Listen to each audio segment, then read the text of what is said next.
नमस्कार, मी श्वेता. न्यूज 18 लोकमतमध्ये तुमचं स्वागत. आज पॉडकास्टच्या माध्यमातून आपल्यासोबत आहेत कृष्णराज महाडिक. कृष्णराज, स्वागत. Thank you so much श्वेताजी.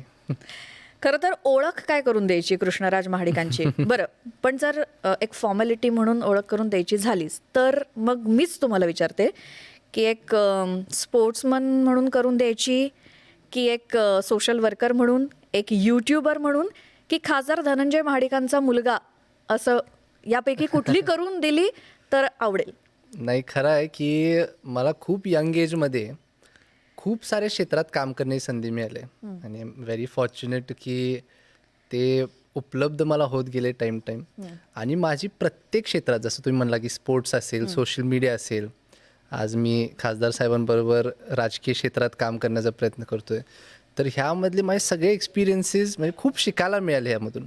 त्यामुळं तसं काही नाही, मला तुम्ही ऑलराऊंडर म्हणला तर मला आवडेल. वा, क्या बात. म्हणजे हे सगळंच म्हणायला पाहिजे. आणि ह्याच्या पुढे पण आणखीन काही काही विशेषणं जोडली जातील पुढच्या काळामध्ये, यासाठी सुद्धा शुभेच्छा. खरं तर हो, थँक्यू. बरंच काय काय, म्हणजे काय आमदार, खासदार, बरंच काय काय जशी, तर त्याच्यासाठी शुभेच्छा. बरं, आता व्लॉग्स बरेचसे, खूप असंख्य, रोज नवनवीन, म्हणजे लोक अक्षरशः वाट बघत असतात की अरे बरेच, म्हणजे मध्ये जर काही गॅप पडला तर मग काही आलं नाही, कृष्णराज महाडिकचं काही पोस्ट नाही, काही हे नाही. तर पहिला ब्लॉग कुठला होता? अगदी पहिला कुठल्या भाषेत? अगदी पहिला नाही, नॉर्मल. ओके, अगदी पहिला म्हणताय का तुम्ही? खरं तर first ever vlog, actually thank you so much for asking this question, कारण मला कुणीच विचारले नाही, मला आज पण कुणी विचारलेलं नाहीये. म्हणजे हाऊ युट्यूब स्टार्टेड असं विचारतात. मी जेव्हा इंग्लंडमध्ये होतो, जेव्हा रेसिंग करत होतो, तेव्हा आमचं कसं होतं की महिन्यातले 2 आठवडे आम्ही ट्रॅकवरती असायचो आणि 2 आठवडे आम्हाला एक्सरसाइजिंग किंवा सिम्युलेशन ह्यावरती टाइम स्पेंड करायला लागायचा. त्यामुळे जे सिम्युलेशन एक्सरसाइजिंगचे जे 2 आठवडे होते त्यामध्ये फ्री टाइम पण असायचा टू स्टडी किंवा लर्न न्यू थिंग्स किंवा डू एनिथिंग. आणि त्यावेळेस मला माझ्या आईने सांगितलं होतं की तुझ्याकडे जो थोडा फ्री टाइम आहे त्यामध्ये you start something new, try something in social media, कारण ते आताचं ट्रेंडिंग टॉपिक आहे. म्हणजे हे कधीच सांगतो मी तुम्हाला, 2016-17 सांगतोय. ओके, म्हणजे आईने डोक्यात भरवलंय हे मम्मीने? हा, मम्मीने म्हणले की फ्री टाइम मध्ये सोशल मीडियासाठी काय करता येते का, असं तू बघ. पण तेव्हा एवढं हे होतं, चलती होती एवढ्या सगळ्या सोशल मीडिया? सुरुवात होती मला वाटते. म्हणजे तेव्हा असं युट्यूब वगैरे, मी तर युट्यूब व्हिडिओज बघायचो पण नाही तेव्हा. युट्यूब प्लॅटफॉर्म पण असा मम्मी बघत होती? नाही, मम्मी पण नाही, कोणच नाही. बट शी जस्ट हॅड मला वाटतं तिचं असं विजन असेल कदाचित की सोशल मीडिया तर ट्रेंड होत चाललंय. त्यांनी तुमचे गुण ओळखले असेल की कृष्णराज हे करू शकतो म्हणून सजेस्ट केलं असेल. तसं कदाचित मी म्हणणार नाही, कारण मी आजपर्यंत जे काय ऐकत आलोय, मम्मी डॅडीच इकडे आम्हाला सांगतात की कृष्णा असं करू शकेल, आम्हाला वाटलेलं. अरे बापरे, असं उलट आहे. तर तेव्हा तिने सजेस्ट केलं आणि मी सहज माझ्या लाईफस्टाईलवरती, म्हणजे मी इंग्लंडमध्ये जसं राहतोय, मी कुठं राहतोय, एक्सरसाइज कधी करतोय, रेसिंगचं शेड्यूल कसं असतंय, ह्याच्यावरती एक व्हिडिओ केला होता. Okay, that was in that popular. म्हणजे त्याला फक्त 10-20 हजार व्ह्यूज कदाचित तेव्हा आले असतील, which was steel good for that time. पण तेच अकाउंट आता पुढे कॅरी फॉरवर्ड झालंय ना? हा, डेफिनेटली. म्हणजे आय वुड से की सुरुवातच असते शेवटी. बरोबर. म्हणजे कॉन्टेंट बदलला इंडियाला आल्यानंतर, पण सुरुवात डेफिनेटली तुम्ही जे म्हणला की फर्स्ट एव्हर व्हिडिओ हा मम्मीने सुचवला आणि त्यामुळे मी तिथं केला आणि त्याला जे एडिटिंगचं वगैरे जे एफर्ट्स आहे. बरं, मग मम्मीनी सजेस्ट केलं त्यामुळे इथपर्यंत सक्सेस मिळालाय म्हणून डीपीला मम्मी सोबतचा फोटो आहे का? इथपर्यंतचा किंवा ह्या क्षेत्रातला नाही, माझी आई इंस्टाग्रामवरती. हा, माझी आई माझं संपूर्ण म्हणजे विश्व आहे. जे काय आम्ही आजपर्यंत कमवले मिळवले हे आमच्या आई वडिलांमुळे आहे. आणि फक्त या क्षेत्रात नाही, आम्ही काहीही केलं आयुष्यात, आम्ही नेहमी हे आमच्या आई वडिलांबरोबर डिस्कस करतोय, त्यांना सांगतोय आणि त्यातनं ते पण इनपुट्स देतात. त्यामुळं डेफिनेटली म्हणजे मम्मीमुळं ह्याच्यात नाही, आम्ही आयुष्यात जे काय केले ते आमच्या आई वडिलांमुळे केलं. अख्ख्या सगळ्या फॅमिलीमध्ये आता किती, 7 जण ना? अमरेंद्र धरून 8. सगळ्यात बेस्ट कॉन्टेंट कोण देत आहे अख्ख्या फॅमिलीमध्ये? काय आमच्या म्हणजे काय, प्रत्येक फॅमिली मेंबरचा एक चाहता वर्ग निर्माण झाला. तर आत्ताच्या ह्याला म्हणजे काय ते बदलत राहते. आधी कधी आयडी होती, आधी मम्मी असायची डॅडी. आत्ताच्या ह्याला ट्रेंडिंग वैष्णवी वहिनी आणि अमरेंद्र आहेत. व्हॅलेंटाईन्स वीक सुरू आहे. अरे होय, बरोबर. त्यात आणि बातमी लागली ती मला पण डोक्यात, हे लक्षात तरी आलं होतं का? माहित पण नव्हतं. व्हॅलेंटाईन्स वीक सुरू आहे, त्याच्यात तुमचे काय न्यू इयर रिझोल्युशन्स जे तेव्हा तुम्ही सगळ्या फॅमिलीला साहेबांनी एकत्र घेऊन बोललं तेव्हा, बसलात, बरोबर. तेव्हा त्यांनी बोललात की या वर्षी कृष्णाचं लग्न करायचंय. आणि त्याच्यातच आलेला कृष्णाचा फोटो झालं लफडं तिकडेच झालं ना गडबड. मग लोकांना दोष देऊन काय उपयोग आहे की अफवा आहे, तमकय चमकय. लोकांना का दोष देणार तुम्ही? नाही, मी खरं आता तुम्हाला पूर्ण सिच्युएशन सांगू का अजून काय पुढचं नाही नाही, मी काहीच बोललेलं. मी एक जनरल क्वेश्चन विचारला, तर तुम्हाला जे सांगायचं ते सांगा. सिच्युएशन सांगा, मी कंडिशन तुम्हाला सांगा, थोडंसं म्हणजे सगळं कॉन्टेक्स्ट सांगा. देऊन सगळं सांगतो. हा. पहिली गोष्ट तर रिंकू ह्या कोल्हापूरला एका कार्यक्रमासाठी आले होते. बरं. त्या कार्यक्रमाच्या नेक्स्ट दिवशी ते जायच्या आधी आम्ही भेटलो होतो आणि आम्ही महालक्ष्मी मंदिरात भेटलो होतो. तर तिथं दर्शन वगैरे घेतलं आणि बाहेर आलो आणि तिथं भरपूर जण आमच्या दोघांबरोबर पण फोटोज तिथं काढत होते. म्हणजे एखाद आमच्या फ्रेंड्सचा पण फोटो तिथं काढला होता. म्हणजे कदाचित माझ्या ऑफिस पेजनी तो पोस्ट केला असता तर हा फोटो व्हायरलच झाला ओके, नसता ओके. कदाचित. म्हणजे पण आमच्या हा मागे पडला असता. हा. हा एक्झॅक्टली, म्हणजे त्याचं काय झालं नसतं. पण तिथं आमच्या दोघांचा एक फोटो काढला होता आणि माझ्या ऑफिस टीमकडून माझ्या रोजचं जे काय मी काय करतोय ते माझ्या ऑफिस टीम पोस्ट करत असते सोशल मीडियावरती. तर त्यांनी तो फोटो पोस्ट केला. मी तुमच्या माध्यमातून सगळ्यांना सांगतो तसं काहीही नाही आहे. म्हणजे ह्याचं खूप मोठ्या अफवा प्रसरल्या चालल्यात. तसं खरंच काय नाही. मी तुमच्यावर का खोटं बोलणार मी खरंच तसं काय नाही. आणि काय नाही, मग त्यानंतर हे भरपूर सारे फोन कॉल्स वगैरे आता यायला चालू झाले की अरे काय चाललंय सगळं. तर मी सगळ्यांना क्लिअरली सांगितलं मी पहिल्यांदा त्यांना भेटत आहे. मी कधी भेटलेलो सुद्धा नाही आहे. अच्छा. हो, चांगले मित्र आहात असं तुम्ही लिहिलंय त्याच्यामध्ये. नाही म्हणजे बोललोय हो आधी. अच्छा, आम्ही फ्रेंड्स आहे असं हा, सांगितलं. तेच. आम्ही भेटलो पहिल्यांदा. बरं. हा. तर त्याचं ते हळदी कुंकू आणि काय काय काय काय सगळ्यांनी काढले होते. बरोबर. ती पोस्ट म्हणजे जे जे रुमर्स ज्या अफवा पसरल्या त्या वाचून काय वाटलं? म्हणजे काय त्याच्यावर हसू आलं का काय नाही टेन्शन काय आलं? काय मला झालं? सुरुवातीला जेव्हा 1-2 दिवस झाले तेव्हा हसू होतं. त्यात मला असं खूप म्हणजे एम्बॅरेस फील झालं. म्हणजे नॉट इन असं बॅड वे असं काय, पण काय असल्या थोड्या बातम्या बाहेर जाणं कदाचित माझ्यासाठी पण चांगलं नाही, त्यांच्यासाठी पण चांगलं आहे. कुठं भविष्यात अजून त्याच्यावरती काही वेगळी चर्चा नको. म्हणूनच मी खास करून म्हणजे तुमच्यावरती पण ते क्लिअर करत आहे की प्लीज असं काही म्हणजे मिसअंडरस्टँडिंग नको. प्रत्येक व्लॉग तयार करताना त्याचा व्हिडिओ घेताना आता जो सोशल मीडिया इन्फ्लुएन्सर असतो, जो होस्ट असतो, तो ना कॅमेऱ्याच्या समोर असतो. हो, हं? मग तुमच्या हातात कॅमेरा असतो आणि तुम्ही मागे असता, तुमची कमेंट्री चालू असते आणि दिसताना समोर वेगळी म्हणजे तुमचे फॅमिली मेंबर्स दिसत असतात. असं हे कसं काय? असं का? ॲक्च्युली खरं सांगायला गेलं तर सुरुवातीपासनं मी तेच करत होतो. म्हणजे जेव्हा सुरुवात झाली की मी स्वतःच शूट करायचो. म्हणजे I did not have someone who कुड शूट. तर तो एक ट्रेंडच सेट झाला बेसिकली. म्हणजे काय मी जेव्हा सुरुवात पण केली ना तेव्हा असे व्लॉगर्स मराठीमध्ये करणारे जास्त नव्हते. आता बरेच जण आलेत. पण जेव्हा मी सुरुवात केली तेव्हा व्लॉगिंग हे जी स्टाईल आहे ते होत नव्हती. आणि कसं आहे व्लॉगिंग इज व्हेरी काय म्हणतात त्याला, म्हणजे इट्स वर्सटाईल. इट इज म्हणजे त्यात काही परफेक्शन नाही आहे. कसंही असू हा, शकतं. ते कसंही असू शकतं. त्यामुळे मी रॅन्डम क्लिप्स म्हणजे त्याला काय कॅमेरा हँडिंग स्किल पाहिजे किंवा काय असं काही नाही गरज. हा. म्हणजे ऑब्व्हियसली मी थोडंसं माझी व्हिडिओग्राफीमध्ये सिनेमॅटोग्राफीमध्ये इंटरेस्ट डेव्हलप झाला तसं मी शिकलो थोडंफार. म्हणजे मी थोडे ऑनलाईन कोर्स वगैरे केले. पण त्याला काय असं स्किल सेट पाहिजे असं काही नाही. एडिटिंगला वगैरे डेफिनेटली येस. पण तो ट्रेंड सेट झाला आणि मग तिथून पुढे मी तसंच कंटिन्यू केलं. कारण व्लॉग शेवटी हा एक असा पॅटर्न आहे की Wien you do it your self, म्हणजे तुमचं पर्स्पेक्टिव्ह दाखवायचं आहे, तुमचं पॉईंट ऑफ व्ह्यू दाखवायचं आहे. That is what vlogging is. मी जर एखाद्या व्यक्तीला सांगितलं की तू एक कॅमेरा धर आणि आम्ही खेळतो आणि तू आता व्हिडिओ कर, तसं मग ते नाही ते होऊ शकत. जरा नॅचरल वाटत नाही ना, म्हणजे हा, नॅचरल होत exactly, नाही. exactly. पण मग लोकांना जर कृष्णराजला बघायचं असेल तर मग कसं काय?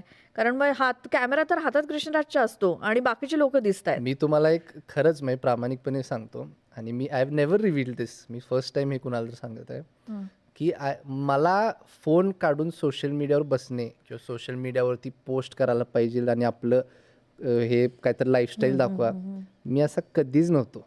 मला अजून सुद्धा तुम्हाला सांगू, मला ते इंस्टाग्रामवरती आता मी जे काय पोस्ट करतोय मला म्हणजे माझी टीम पण चांगली आता बिल्ड झाली सोशल मीडियाची. There is a lot of people who work with me. तर I am never the kind of person की कॉन्शियसली सोशल मीडियावरती मला काम करायचं आहे आणि लोकांना हे आपण दाखवलं पाहिजे असं कधीच नाही. म्हणजे तुम्ही माझा कॉन्टेंट पण जर बघितला, मी नॅचरली काहीतरी प्रोजेक्ट्स हाती घेतोय. हां, बरं. म्हणजे तेच मला विचारायचं आहे, की असं हे काही लोकांना दाखवायचं आहे किंवा काय असं काही ठरवलेलं नसतं. मग कोल्हापुरातल्या त्या कचरा कर्मचाऱ्यांचा प्रश्न तेच दाखवायचा की सांगतो आहे की ते तुम्हाला. हां. नाही आता मी युट्यूबर म्हणून ओळखला जातोय ना तिथं. त्यामुळे मी जे काही प्रोजेक्ट्स करतोय ते मी आता युट्यूब किंवा सोशल मीडियाच्या माध्यमातून दाखवण्याचा प्रयत्न करतोय. बरं. आता युट्यूबच्या आधी पण काम करत होतो, पण कसं आहे आता एक लोकांना हे झाले की मी जे काय माझ्या आयुष्यात किंवा काही कामकाज करतोय ते त्यांना बघायला आवडते. म्हणजे तुम्ही खास करून आता जे कचऱ्याविषयी बोललात, माझे सोशल ऍक्टिव्हिटीज तर खूप लोकांना बघायला आवडतात. मी रिसेंटली एक म्हैशीचा जर तुम्ही तो व्लॉग बघितला हो, असाल, हो. यायचंय त्याच्यावर. हा तो एक आहे. वेस्ट मॅनेजमेंटचा आहे. आमची एक आजी होत्या ज्यांना घरातनं बाहेर काढलं होतं, हो. तो. तर आणि हे सगळं शक्य काय आहे, माझ्या रेव्हेन्यूमुळे शक्य आहे. म्हणजे माझ्या व्ह्युअरशिपमुळे माझ्या लोक जे माझं बघतात त्यामुळे ते शक्य होते. त्यामुळे मला तसे प्रोजेक्ट सुचतात. त्यामुळं मी त्या प्रोजेक्ट्समध्ये इन्व्हेस्ट करू शकतोय. त्यामुळे शेवटी त्यांच्यासाठीच मी म्हणजे व्ह्युअर्ससाठीच हे करण्याची सुरुवात झाली आणि आता ते चालू आहे. रोज एक व्लॉग्स बघतो ना, तर त्याच्यामध्ये म्हैस आणली. आता हे पण सामाजिक तुमचं काम आहे, की तुम्हाला वाटलं, की बाबा त्यांच्यासोबत असा प्रसंग घडलाय, तर आपण काहीतरी करावं. पण एखादा युट्यूबर किंवा सोशल मीडिया इन्फ्लुएन्सर जो कोणी असेल, तर तो असं कधी त्याच्या डोक्यात येईल का, की आपण ट्रकमध्ये टाकून म्हैस आणावी आणि कोणाला तरी आपण द्यावी? हे सुचलं कसं? कोणी सजेस्ट केलं का काय असंच आपलं अचानक डोक्यात कसं आलं? अजून सुद्धा खूप लोकांना म्हणजे मी तुम्हाला थोडंसं इन डिटेलच सांगतो. मी ॲक्च्युली एक फार अप्रोचेबल माणूस आहे. म्हणजे मी खूप लोकांच्यात असतोय मी. आणि मला कुठलीही गोष्ट करायला लाज वाटत नाही. म्हणजे तुम्ही जसं मगाशी कचऱ्याचं पण उदाहरण सांगितलं, मी घराघरात जाऊन कचरा उचलत होतो लोकांचा. आणि ते करत असताना म्हणजे आमच्या महानगरपालिकेच्या कर्मचाऱ्यांना आणि तिथल्या रहिवाशींना पटत नव्हतं की मी कचरा गोळा करायला आलोय. तसंच त्याच्या आधी मी पोस्टमन झालेलो आहे, त्याच्या आधी मी कुंभार झालेलो आहे. मला कुठल्याही गोष्टी पहिली गोष्ट तर करायला लाज वाटत नाही. दुसरी गोष्ट, मला नेहमी त्यांच्या दृष्टीने कशा गोष्टी दिसतात हे बघणं आवडते. म्हणजे त्यांच्या उदाहरणार्थ पॉइंट ऑफ व्ह्यू. त्यांच्या पॉईंट ऑफ व्ह्यूने की मी आज घरातनं कचरा टाकतोय, पण माझ्या इथं जो कचरा उचलणारा जो व्यक्ती आहे त्याला कसं वाटत असेल हे करायला. त्यामुळे मी जाऊन ते अनुभवतोय. मी त्या प्रकल्पाच्या इथं जेव्हा गेलो होतो, जे वेस्ट मॅनेजमेंटचा प्रकार आहे, मी तुम्हाला सांगतो, मला अजून सुद्धा मला अंगावर काटा येतोय. म्हणजे की कसं तिथं आपली लोक काम करतात आणि त्यांना एक चांगलं एन्व्हायरमेंट उभं करून देण्यासाठी काय करता येईल. आता मी त्याच्या पाठीमागे लागलोय. त्यामुळं मला नेहमी एक्सपिरियन्स करायला आवडते की त्यांच्या दृष्टीने काय असेल. मग जेव्हा मी म्हैस घेतली, आता खरं सांगायला गेलं तर मी जेव्हा त्या मार्केटमध्ये स्वतः गेलो, मी त्या मार्केटमध्ये एवढ्यासाठी गेलो की मला तिथं म्हैशींबद्दल नॉलेज पाहिलं होतं की कुठल्या जातीच्या असतात, कसं असतं. पण घेऊन गेलेला. नाही, तिथली लोक आली थोडी. मग त्यांनी सांगितलं, थोडं समजवलं कसं असते. मग मी त्यांच्या दृष्टीने बघितलं की कसं असते. मग ती म्हैस जेव्हा आमच्या कार्यकर्त्यांकडं आम्ही भेट द्यायला गेलो, तेव्हा कसं आहे, फोनवर बोललो मी त्यांच्यावर, पण मला त्या भावना तशा पोचत नाहीत. पण जेव्हा तिथं गेलो आणि त्यांचं कुटुंब ज्या अडचणीत आलं होतं, म्हणजे संदीप वाडकर त्यांचं नाव आहे, आणि त्यांच्या ज्या मिसेस होत्या, मी त्यांच्याशी बोलत होतो, ते मला सांगितले की ह्या म्हैशींमुळं आमचं जीवन जे आहे ते आहे, असं त्यांनी सांगितलं. तर ते जेव्हा त्यांनी म्हणलं की नाही, मला एवढं त्याचं वाईट वाटलं की अशी एक घटना त्यांच्यावर झाली. त्यामुळं जे झालं ते चांगल्यासाठीच झालं. माझ्याकडे फॉर्च्युनेटली रेव्हेन्यू शिल्लक होता 2-3 महिन्याचा, जे खर्च झाला नव्हता, आणि ते बरोबर एवढ्या चांगल्या गोष्टीसाठी गेलं, याचा मला फार आनंद आहे. नंतर डॅडींनी काय कौतुक केलं, शाबासकी दिली? माझी ॲक्च्युली त्यानंतर पण डॅडींची खूप लेट भेट, डॅडींना पण माहीत नव्हतं. आणि त्या दिवशी ते गावात एवढी चर्चा झाली, त्या दिवशी रात्री मला डॅडींचा फोन आला. म्हणजे काय केलंस नेमकं, म्हैस घेऊन गेलास म्हणजे काय केलास?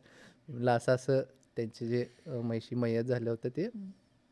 मग मी गिफ्ट असं सांगावं असं नाही वाटलं की म्हणजे की बाबा टेबल डिस्कशन की बाबा मी असं करतोय, की तुम्हाला काय वाटतं मला याबद्दल? सगळ्यांनाच सरप्राईज करायचं होतं. मला I wanted to surprise everyone. कारण मला असं वाटलं की हे खूप चांगलं एक उपक्रम असू शकतोय म्हणजे माझ्यासाठी. कॉन्फिडंट होतात की मी हे करतोय ते चांगलंच आहे आणि सगळ्यांना हे आवडणारच आणि हे जे काय होईल ते उत्तमच होणार. मी त्यामुळे तुम्हाला सांगतो, बिंदास म्हणजे केलं. तुम्हाला मॅनिफेस्टेशन वर्ड माहित असेल. हो. माझं मॅनिफेस्टेशन एवढं स्ट्रॉंग आहे की एखादी गोष्ट मी आता जर ठरवली की काही XYZ, मला लिटरली ते एंडला कसं होणार, म्हणजे how it is going to turn out, हे मला दिसतेच लिटरली. ओके. आणि म्हणजे माझ्यावर तसंच घडतं. आपला इंटरव्ह्यू कसा होणार आहे? चालू आहे मला खूप छान चालू आहे. मी तुम्हाला सांगितलं ना. तुमच्या एक फॅमिलीचे एक पद्धत आहे की आता म्हणजे आता तुमच्या मोठ्या भावाचं लग्न झालं, हा. मधल्या भावाचं हम्म. अंदाज आलाय का काय विचारणार आहे ते? नाही, बोला बोला कंप्लीट करा की. तर मुलाच्या हनीमूनला फुल फॅमिली जायचं, हा काय प्रकार आहे? मी खरं तर आम्ही ते मजेतच हनीमून म्हणतोय. हं. माझे म्हणजे तुमच्या वर्षभराच्या फॅमिली पिकनिक्स असतात वर्षात एक असते. हा तेच जे काय हा. मग मुलां नाही दादा वहिनी पण जातात हो. काय आहे, मी जेव्हा आमची जेव्हा फॅमिली ट्रिप होते वर्षात आम्ही एक करतोय, कारण आम्हाला वेळ मिळत नाही एकमेकांवर बरोबर, टाइम बरोबर. स्पेंड करायला. तर मी मुद्दाम जेव्हा दादाचं लग्न झालं आणि विश्वराज दादांचं लग्न झालं, या दोघांचं पण झाल्यानंतर इमिडिएट ट्रिप जी झाली ती फॅमिली ट्रिपच झाली. त्याच्यानंतर पण ते गेले ना, ते गेले असतील कदाचित, अच्छा, मला अच्छा, माहित ओके, नाही. ओके. पण मी मुद्दाम ते फनी करण्यासाठी किंवा एंटरटेनिंग बरं. पण करण्यासाठी आम्हाला खरं वाटतं ना ते पण. नाही, कन्फ्युजन परत करणार नाही मी. माझे विष कदाचित बोलत नाही मी.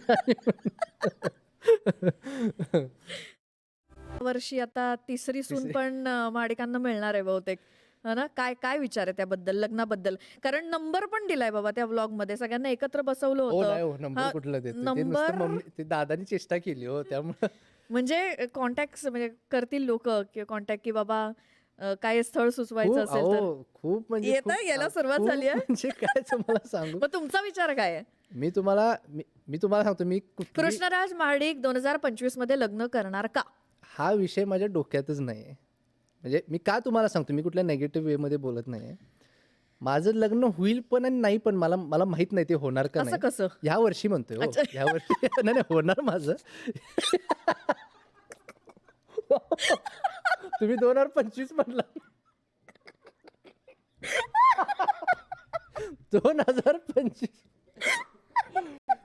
असं म्हणण्याचा अर्थ आहे की 2025 मध्ये माझं लग्न होईल का नाही मग मला. तुम्ही असं म्हणा ना पुढे 2025 तुम्ही म्हणून. म्हटलं 2025 विचारला म्हणून म्हटलो. बरं. अहो टेन्शन येईल बाकीच्यांना, म्हणजे जे कोणी स्थळ सुचवतायत, जे अहो. कोणी मुली आणतायत त्यांना टेन्शन येईल की असं काय म्हणायला लागले कृष्णराज महाडिक. 2025 मध्ये माझं लग्न होईल का नाही माहित नाही. का मी तुम्हाला ह्याचं पाठिंबाचं कारण पण सांगतो. मी एक वर्कहॉलिक आहे. मी तुम्हाला सांगतो, मी एवढा वर्कहॉलिक आहे की एक टाइम होता जेव्हा मी विचार करायचो की आपण 8 तासच्या जागी 6 तास झोपलं पाहिजे, म्हणजे 2 तास एका दिवशी जास्त काम करायला मिळणार, महिन्याचे 60 तास जास्त काम करायला मिळेल. मी असा विचार करणारा व्यक्ती होतो. मला खूप वेगळं, जसं तुम्हाला माहिती आहे की मी वेगवेगळ्या क्षेत्रांमध्ये काम करतोय आणि मला त्यातले जे चॅलेंजेस आहेत ते खूप आवडतात. म्हणजे I love to solve problems, असं आहे माझ्यासाठी. आणि हे तर आता राजकीय, सोशल मीडिया, स्पोर्ट्समध्ये होतो, आता उद्योगसुद्धा आहे आणि कदाचित अजून काही महिन्यांनी, वर्षांनी अजून काही येईल. तर मला ह्या सगळ्या गोष्टींमध्ये लक्ष घालून नवीन गोष्टी शिकण्यामध्ये, करण्यामध्ये खूप माझी आवड आहे. त्यामुळे एखादा काही गोष्ट आली की मी त्याच्या पाठीमागं सगळं सोडून त्याच्या पाठीमागं लागतोय. आणि त्यामुळं एक असं आहे की त्या कामामध्ये असल्यामुळं माझं ह्या गोष्टींमध्ये लक्षच नाही आहे, खरं सांगतो मी तुम्हाला. कारण मी I am just so busy with work की असं असे बाकी काही विषय माझ्या डोक्यात नाहीत. आता तुमचा युवा वर्ग एवढा तुमच्याशी कनेक्टेड आहे, तर कोल्हापुरातली मुलं मुली यंगस्टर्स नोकरीसाठी पुण्याला, मुंबईला वगैरे जातात, IT इथली असतील किंवा, कोल्हापूर एक IT हब व्हावं असं काही? मी खरं सांगतो, म्हणजे ह्यात थोडंसं राजकारण आहे म्हणून मी तुम्हाला स्ट्रेट फॉरवर्ड उत्तर देतो. कोल्हापूरमध्ये अनेक गोष्टींमध्ये श्रेयवाद आणि अनेक विकास कामांमध्ये राजकारण खूप मोठ्या प्रमाणात होतं. मागच्या गेल्या अनेक वर्षात काँग्रेसची तिथं सत्ता होती कोल्हापूरमध्ये आणि खूप एकामेकांच्या आडवं पडणे आणि अशा, मी जास्त डिटेलमध्ये जात नाही आता, पण तुम्हाला कळालं असेल, अशा गोष्टी तिथं होत होत्या. आणि अनेक चांगले प्रोजेक्ट्स, जसं की IT पार्क खूप वर्ष झालं आता प्रोजेक्ट तो आमच्या इथं पेंडिंग आहे. तर ह्या राजकारणामुळं तिथं होत होतं, हे मी तुम्हाला खात्रीपूर्वक सांगतो. परंतु आता इथं महायुतीची सरकार आहे.